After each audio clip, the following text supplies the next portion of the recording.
Poly U Speech 25週年呈獻，大人 must be check， 領袖同行，創變前路。係，大家好，又嚟到大人物 Speed Chat 啦。今次請嚟嘅大人物呢，就係梁子穎議員 Dennis。咁我陣間嗌你 Dennis 順口啲。好，係啦，早晨你好。係，多謝你接受我哋訪問。同埋分享。咁我哋會分開上半部、下半部嘅。上半部就先從你最熟悉嘅界別啦，就勞工界。會問你關於財政預算案底下同勞工嗰邊嘅權益或者係勞工嗰邊嘅發展嘅大方向啦。下半部可能就會睇下自資教育界同香港嘅整體經濟發展有啲咩關係論上啦。先開始第一部分先。好，第一部分就係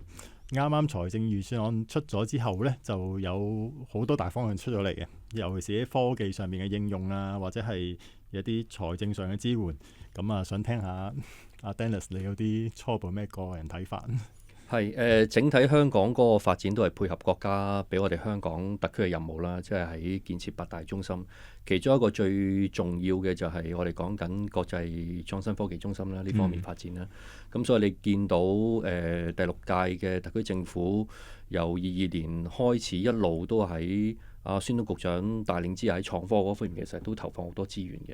嘅。你見到喺北部都會區嗰方面嘅發展啊，以至到一啲用地嘅安排啊，喺企業上邊點樣支援一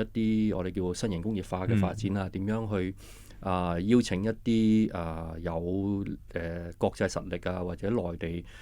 一啲前端企業都落戶喺香港嗰度做。咁嚟緊呢份嘅施政報告當中，其實都預留咗一啲錢，點樣去幫助呢啲企業再喺新型工業化嗰方面發展啊，或者喺嗰個創新科技嗰方面去投放多啲資源落去啦。咁所以未來其實如果你講到勞工嗰個問題嘅情況，本地其實遇到一啲嘅我哋見到勞工短缺，包括就係建造業啦，一啲我叫零售業啦，或者係喺飲食餐飲嗰方面都係比較勞工短缺。咁呢個都冇辦法，因為疫情之下好多呢啲嘅打工仔女，因為佢哋停咗太長時間，咁所以以致到佢哋喺嗰個技能上面啦、技術上面或者體能上面，其實已經係冇辦法好似喺2020之前佢哋嗰個嘅行業嗰個發展。咁所以好多都係轉咗一啲比較可能體力勞動冇咁大嘅工作發展啦。咁未來其實喺呢方面嘅話，都冇辦法，可能都需要輸入非本地工人嗰度去補充一下先啦，暫時。咁但係長遠嚟講，我哋講緊年青人嗰個發展呢，咁佢哋真係需要係喺創科嗰方面學多啲知識啦，配合未來香港嘅發展。咁喺呢方面，我相信佢哋會係比較多出路啦，亦都多機會嘅。係，咁啱啱其實提到北部都會區嘅發展啦。上個禮拜我哋學院都請咗黃子謙過嚟同我哋分享。咁佢話北部都會區一個片區嘅發展，咁亦都係同前海嗰邊呢就好緊密嘅合作。就尤其是係希望喺依家北部區嘅市民呢，可以嗰度工作翻嘅。咁可能會主打呢個物流業啊咁樣。咁呢方面有冇聽聞有啲？暫時就未有最新嘅消息，不過因為始終而家北部都會區佢哋都係喺開發同埋基建嗰方面，咁都要而家不斷做緊就係道路嗰啲嘅改善工程啦。另外就係都係要一啲基建嘅，譬如即係水啊、電啊嗰啲嘢，全部都係而家去做緊。咁但係政府其實係同步進行好多嘢嘅，包括係喺邀請一啲嘅企業去落嚟香港喺北部都會區嗰度點樣去發展啦。不過喺香港多數都係我哋係做科研多嘅。如果真係去到落地要係變成一個產品啊，其他嘢，咁呢個真係需要借助翻喺深圳啊、前海啊呢啲地方。咁所以其實未來最重要一樣嘢就係喺嗰部分呢會有一條特別通道嘅，即係未來佢哋都設計一條特別通道。咁希望就係用一啲特別方法啦、特別嘅過境嘅情況啦，讓到未必可能喺香港居住，咁可能佢哋都喺翻深圳居住。始終香港我哋講緊個住房都係不足。如果應用到深圳嗰方面嘅一啲嘅資源，其實可以係幫到香港喺呢方面解決人才住啊，或者係工作嗰個問題。咁至於物流嗰方面，其實未來我哋香港仲有我哋講緊低空經濟嘅發展啦，係其實都係物流嗰方面嘅。咁喺北部都會區其實都預留一啲嘅土地，點樣再去令到香港嗰個物流業發展可以再興盛翻。但係你知道喺疫情之後，其實好多嘅我哋一啲嘅法例，譬如之前我哋講緊係一啲嘅我哋嘅電子加熱煙嗰啲嘅產品，都係因為禁咗之後咧就唔嚟香港。咁呢方面雖然我哋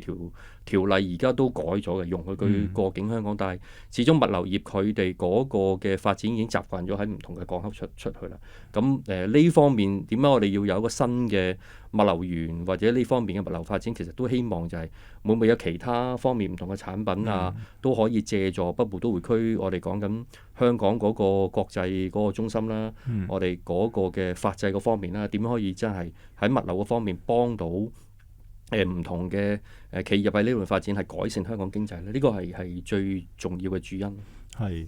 如果講開啱啱呢個趨勢啦，咁如果係勞動力嗰方面嗰個培訓，依家應該有冇邊啲重點應該要去做下呢？科技一樣嘢啦，係呢個最重要就係要企業要俾翻多啲嘅資料啦，即係未來佢哋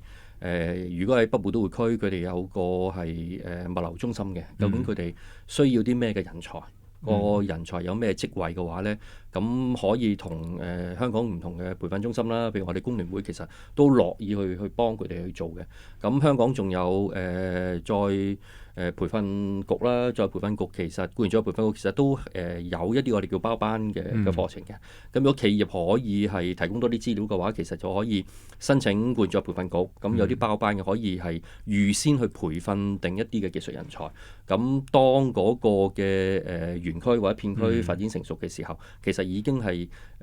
即時就可以有呢啲人才去參與嗰個行業發展啦。咁呢個我相信係十分之重要嘅。咁我都希望即係唔同嘅企業都唔好淨係話喺自己嗰個嘅企業嗰個發展啊生意上邊，其實最重要都係人才嗰個培訓，點樣可以係俾多啲意見啊？政府會唔會撥多啲資源啊？甚至乎而家一啲嘅培訓機構，佢哋都可以係參與多啲咧，一齊合作嘅話咧，我相信可以令到一啲而家可能係就業不足嘅朋友啦，或者可能有心去轉型去參與新嘅經濟活動、新興行業嘅話咧，都希望可以係參與嘅話咧，咁先至令到香港嗰個經濟有新嘅發展。我哋嗰個即係先做到即係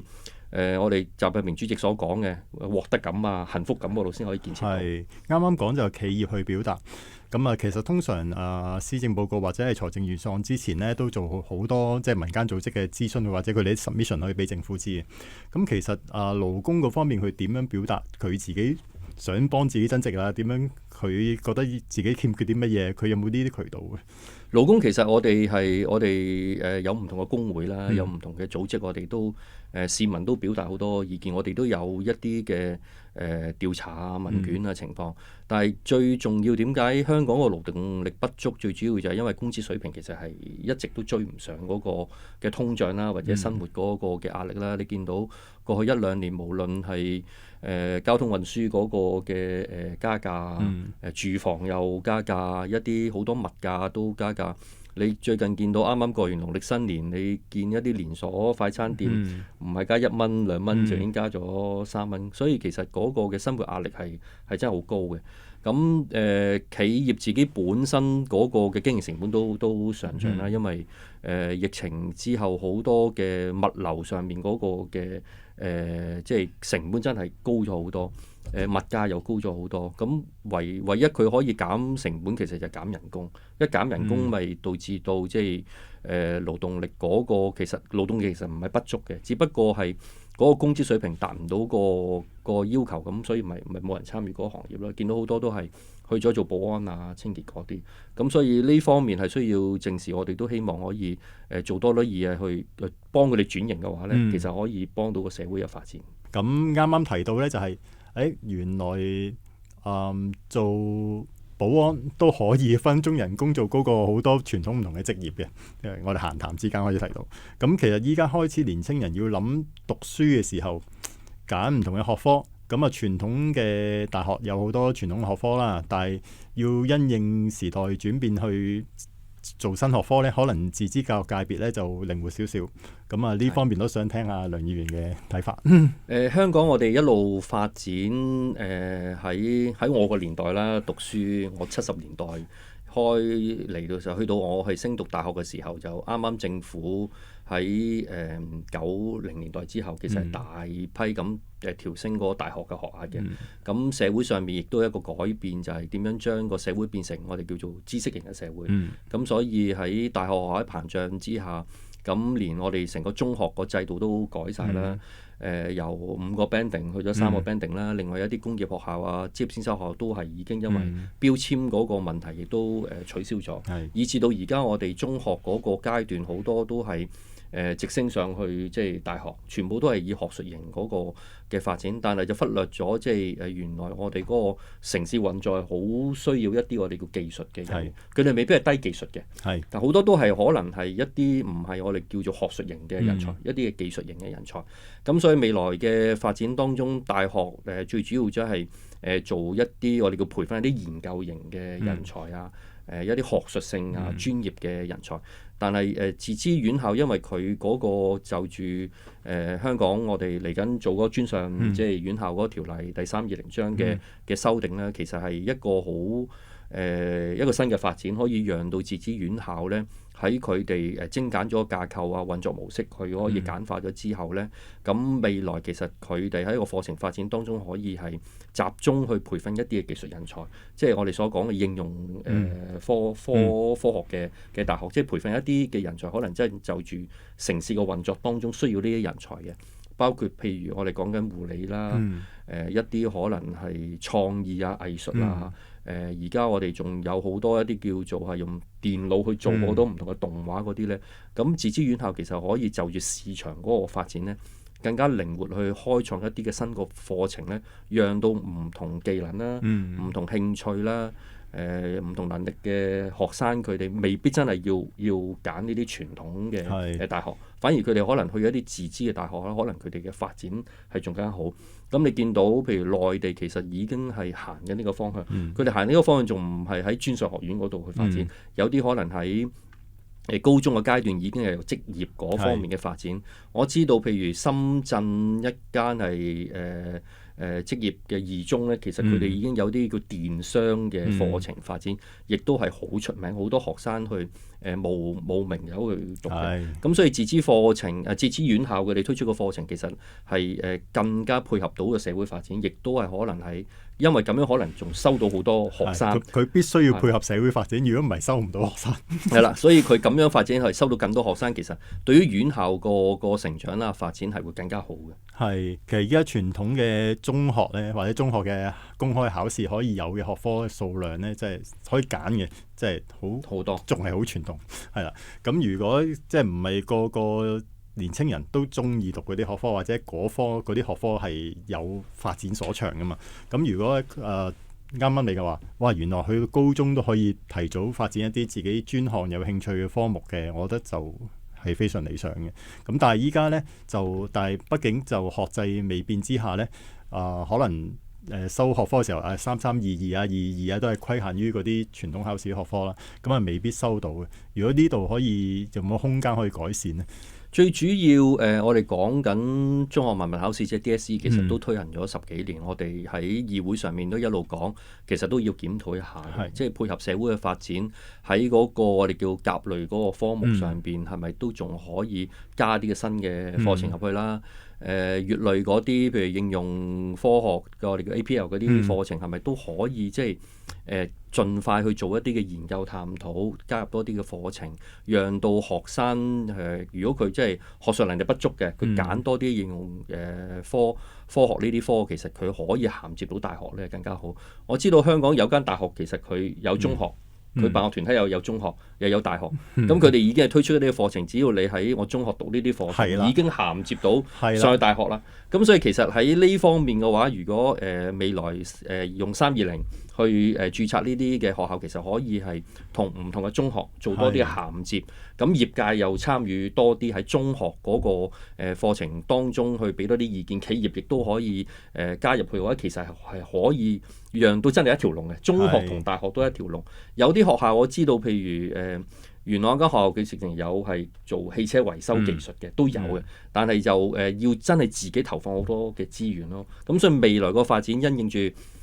專上學院個修例嘅話，其實可以推動到中學個課程嗰度去做改革嘅話咧，咁就會更加好。其實呢度可以加以利用嗰個叫做qualification framework 資歷架構，即係如果佢中學有啲課程已經達到係QF 3啊4啊咁樣，其實大學做嘅課程都係4啊5啊6啊咁啊，其實佢互相認到，咁佢咪收得咯。係，所以呢個係一個好嘅發展方向嚟嘅。係啦，咁希望呢個同埋個種類選擇會多啲啦。咁好啦，跟住另一個牽涉就係香港即係作為留學香港呢個品牌，咁未必淨係收本地生，咁收內地或者係東南亞生。咁有冇啲咩計可以收多啲呢？即係內地生就好踴躍嚟香港報名嘅。呢個自資院校因為你知道香港而家我哋講緊嗰個出生率低，其實一路行落去中學已經開始係已經冇乜學生啦，即係可能已經去到中學都嚟緊殺校，所以過多5-6年之後，其實大學嗰個收生都係有不足嘅情況。自資院校佢如果繼續要生存嘅話，其實佢要開拓嘅市場，唯一開拓市場真係要靠內地嘅市場啦，甚至乎就係東南亞佢哋嘅市場啦。咁所以喺個課程上邊一定要做到就係香港嘅學歷嘅同內地嘅學歷認證，我哋要做更快嘅功夫，讓到即係香港學嘅嘢都適合內地，內地學到嘅嘢又適合香港。呢個係一個過程，點樣去互認嗰個學歷啦。另外就要吸引呢班嘅學生嚟到香港，而家其實已經好吸引㗎啦。有啲可能喺職業訓練局讀完書之後2年之後，其實都俾佢留低喺香港去做發展。咁一啲個叫 ING 呢個咁嘅計劃啦，咁其實都係可以幫到舒緩到香港嗰個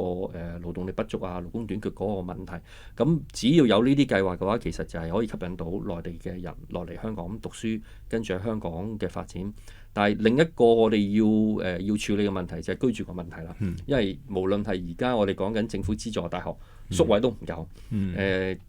如果自資院校要吸引呢啲學生過嚟嘅話，其實另一個要做嘅就係要安排宿舍。會唔會有啲方法，譬如係一啲大嘅企業啊，或者一啲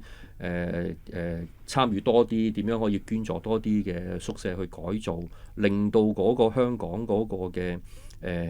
能夠成為我哋叫國際嗰個教育樞紐，可以做得好啲。呢啲方面真係好重要嘅。咁所以大學都要即係走出去。我哋因為成日講緊就係要走出去，同多啲企業多啲聯絡啊。所以校長好重要嘅，即係作為一間院校嘅校長，你要即係全時間要同唔同個行業啊、唔同企業去多啲接觸，咁令到佢哋知道